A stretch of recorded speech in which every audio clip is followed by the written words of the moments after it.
Bon alors regardez la plaque et la config de cette Bentley. Elle est incroyable. Conduite à droite en plus. La config est folle. Bon alors, le pur des hasards. La 177 qui passe. Quelle œuvre d'art cette voiture, quelle œuvre d'art. Bon alors je crois que je vais vous la mettre dans chacune de mes vidéos parce que je la vois tellement. Mais je suis obligé de vous la filmer tellement c'est une œuvre d'art cette voiture. C'est pour moi la plus belle voiture du monde, pour moi. C'est évidemment personnel, hein, mais cette voiture est incroyable.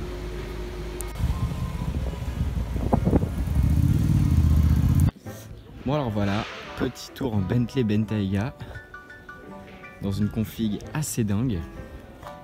Je vais vous montrer l'intérieur un peu plus en détail juste après. Alors, pour ce qui est de l'intérieur, je vais vous montrer tout ça déjà. Le pas-de-porte Bentley, ça tue. Les sièges sont incroyables, pareil avec le petit logo Bentley. Et ici, je vais vous montrer, déjà les sièges sont vraiment dingues, sont très confortables, surtout les appuis-têtes qui sont réglables comme dans un avion. Le bois, il est magnifique, vraiment super bois, on sent que c'est du bois de qualité, qu'on est dans une très belle voiture. Puis pareil, la console centrale, le volant, le poste de conduite. Ici, la petite horloge qui indique l'heure, évidemment. Et franchement, très bien. Et puis pareil pour ce qui est de l'arrière, toute la place qu'il y a, c'est assez dingue. La console centrale est incroyable, tout est réglable. Pour chaque poste, il y a une commande pour le conducteur, une commande pour le passager, une commande pour chaque personne qui se situe dans la voiture, c'est vraiment superbe. Et puis le toit panoramique aussi, qui est vraiment un vrai toit panoramique qui fait toute la voiture. C'est assez impressionnant. Franchement, je vous montre aussi les portières qui sont très belles, le son est très bon aussi. Franchement, c'est une voiture qui est très plaisante quand on roule dedans, en passager évidemment. Donc, du coup, on retrouve à l'intérieur la couleur un peu de l'extérieur, les rappels. Je peux vous montrer en détail du coup, les phares sont magnifiques. Franchement, on voit souvent des Bentayga, mais c'est vrai que expérimenter l'automobile, vraiment pouvoir faire un tour dedans et voir vraiment ce que ça donne, ce que ça pousse, c'est vraiment une voiture très agréable, surtout dans cette configuration. Bon alors pour l'arrière, le petit détail qui tue, c'est cette petite télécommande que vous pouvez prendre et qui règle tous les détails. Vous pouvez régler les sièges, là c'est la clim au siège. Alors... Ouais les gars, c'est la clim. Ouais, ici il y a les massages, c'est top. On peut vraiment tout voir, tout. C'est génial, la vitesse, magnifique.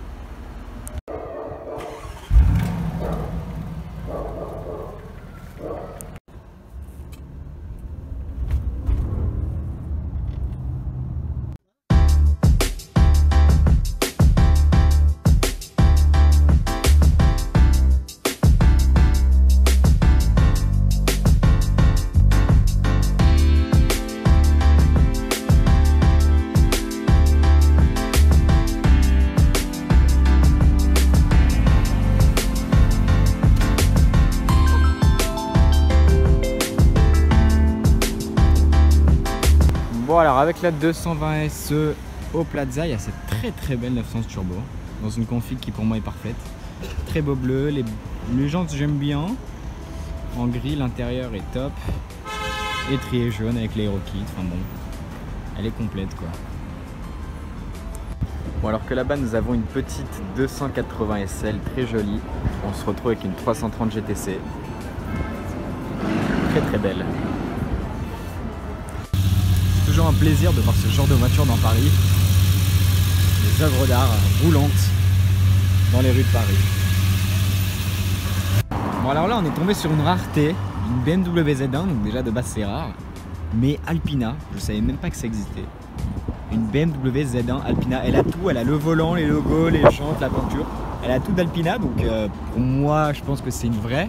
Mais je savais pas que ça existait, c'est assez ouf de voir ça.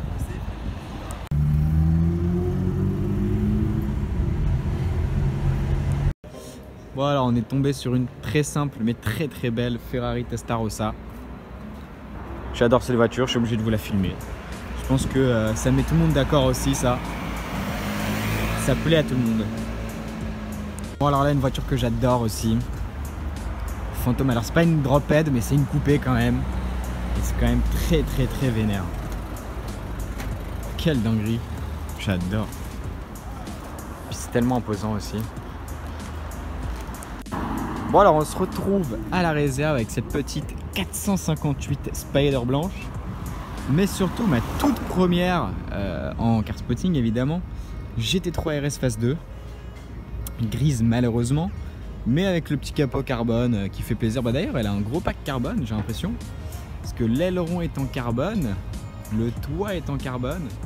Et du coup le capot. Comme on peut le voir ici avec les deux petites prises d'air très sympathiques. Franchement elle a une belle gueule, j'aime beaucoup. Pourtant je suis pas fan de la GT3 MK2, enfin j'aime bien mais je préfère la Phase 1 en général.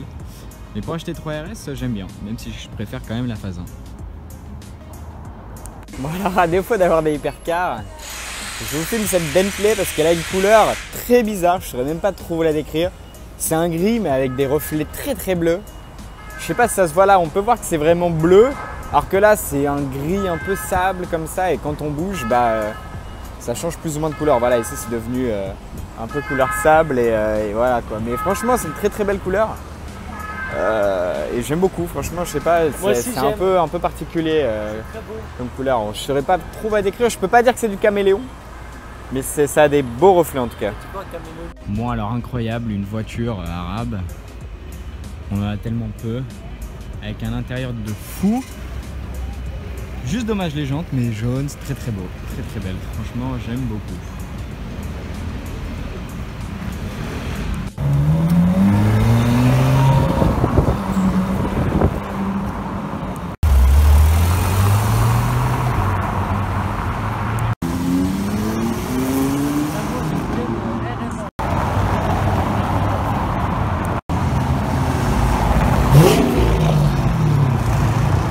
Tout à l'heure je vous parlais des couleurs caméléon, là on en a une belle, très bizarre d'ailleurs.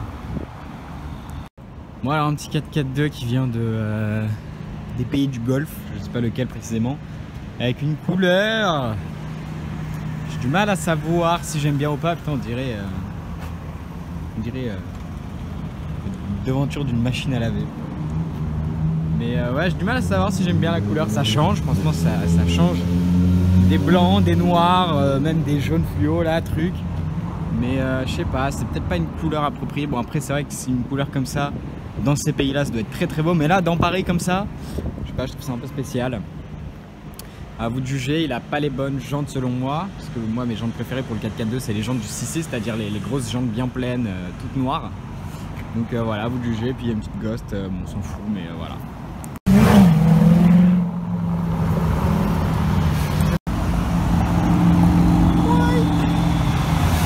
Bon alors ici on a une Audi RS6 avec un wrap chelou, avec des parties ABT là, les prises d'air, rétro. C'est une RS6 qui normalement fait le Gumball 3000 qui passe à Chantilly cette année en France. J'y serai normalement le dimanche à leur arrivée et normalement le lundi à leur départ. Je sais pas quelle vidéo va sortir en premier, si c'est celle-là de Car Spotting ou si c'est celle du Gumball. Je sais pas dans laquelle vous allez la voir pour la première fois. Je pense que ça va être celle du Gumball parce que j'aurai du contenu. Je pourrais tout monter direct alors que là en Car Spotting j'ai pas énormément de contenu. Donc voilà, on verra quelle vidéo va sortir en premier. Je pense que ça va être donc celle du Gumball. Et vous la verrez pour la première fois dans la vidéo du Gumball à Chantilly qui se passe demain. Donc vous pourrez la voir. Alors après le RS6 vert, petite AMG GTR qui participe aussi au Gumball. Là on peut un peu plus le deviner vu qu'il y a marqué partout Gumball, Tokyo, tout London, enfin le contraire là, t'as compris. Donc pareil, à la Gumball 3000. Pareil, peut-être que la vidéo du Gumball va sortir avant, du coup vous la verrez en avant-première dans la vidéo du Gumball et dans une vidéo de Car Spotting par la suite. Bon alors là, on est tombé sur mon tout premier Urus. J'ai enfin la possibilité de me faire un avis. Bon malheureusement la config est pas top, mais j'arrive à me faire un avis. Franchement le gabarit je le trouve bizarre. Dans le sens où je trouve que ça fait trop genre... Voir un Evoque badgé Lamborghini c'est un peu bizarre, mais l'arrière est très beau, l'avant est très beau, le profil est très beau, je trouve. Franchement, C'est une voiture qui me plaît bien. J'attends d'en voir plus pour me donner une meilleure idée, mais franchement dans l'ensemble, le profil est très racé pour un SUV. On reconnaît un peu la patte Lamborghini dans les phares, les petits trucs comme ça, les détails, et puis l'avant est très énervé aussi, hein. Je trouve qu'on pourrait se penser à une Aventador surélevée, quoi. Non, franchement c'est un bon petit délire, je trouve.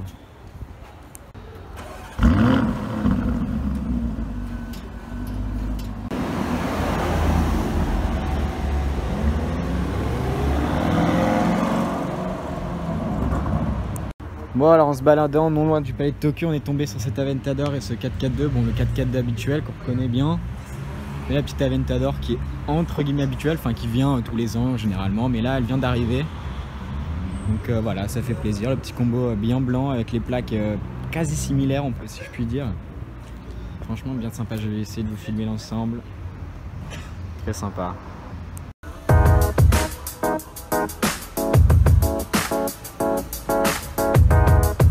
En faisant une petite balade de vélo, on est tombé sur cette BMW série 6 très spéciale. Très spéciale, je vous laisse juger vous-même.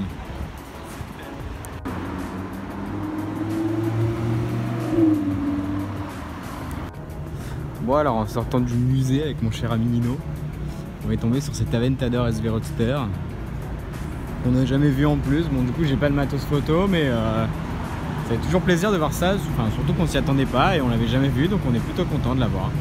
Surtout qu'elle est très belle dans ce rouge en Roadster. Très belle. Ça fait longtemps que j'ai pas vu d'Aventador en SV en plus, des nouvelles. Franchement ça fait plaisir, genre je suis vraiment content de la voir.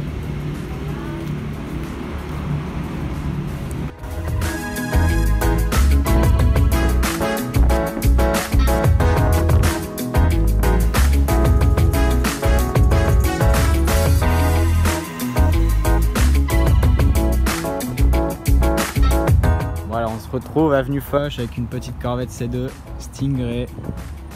Pas split window malheureusement car c'est plus rare. Split window, c'est-à-dire qu'il y a un bout de carrosserie au milieu des deux vitres à l'arrière. Mais très jolie, très belle, propre. Dans un endroit très sympa, avenue Foch. Regardez, le cadre est quand même pas trop mal. C'est vraiment sympa. Bon alors là je suis tombé sur une C63 avec une config qui pour moi est parfaite. Bleu, intérieur blanc, avec les bonnes jantes, étrier rouge. Il manque aller le béquet carbone pour être tatillon, mais franchement, elle est parfaite. Bon alors c'est place de la Concorde que l'on se retrouve avec une petite Lamborghini Diablo. Très sympa, c'est quand même un véhicule assez rare, la Lamborghini Diablo. Même si celle-là j'ai déjà vu 3-4 fois, mais c'est toujours un plaisir de voir une Lamborghini Diablo dans Paris.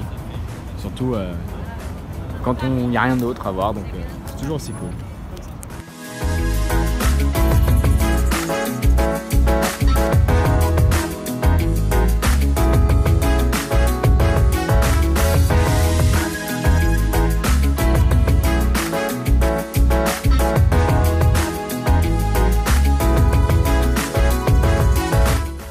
Place de la Concorde, cette fois-ci de nuit, et la Diablo a évolué.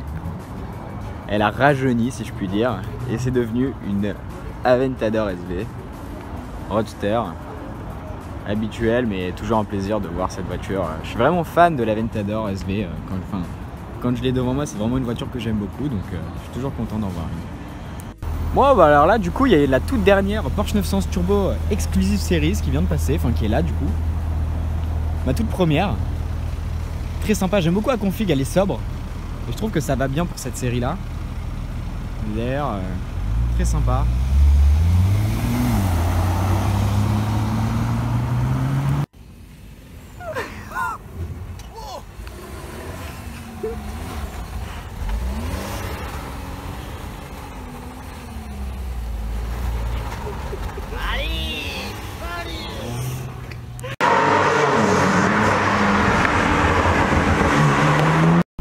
Alors je retrouve la M4 d'un ami,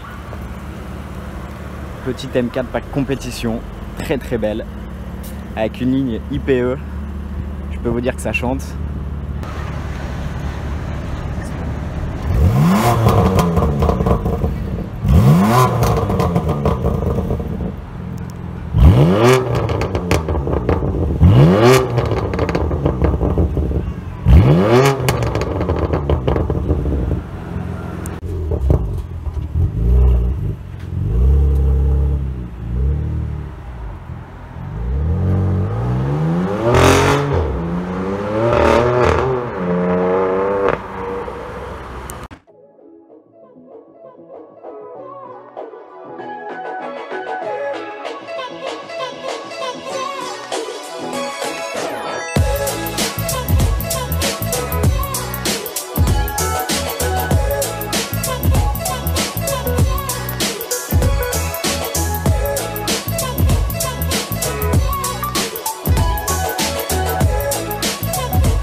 Alors on se retrouve au Georges V avec cette magnifique Rolls-Royce Ghost, qui pour moi est parfaite, bleue et blanche avec le Spirit of Ecstasy en cristal si je dis pas de bêtises. Et on se retrouve aussi avec la toute nouvelle, l'Aventador S de Cédric Anissette, mais avec le tout nouveau wrap noir mat du coup, avec l'aileron et les petites parties orange à l'arrière.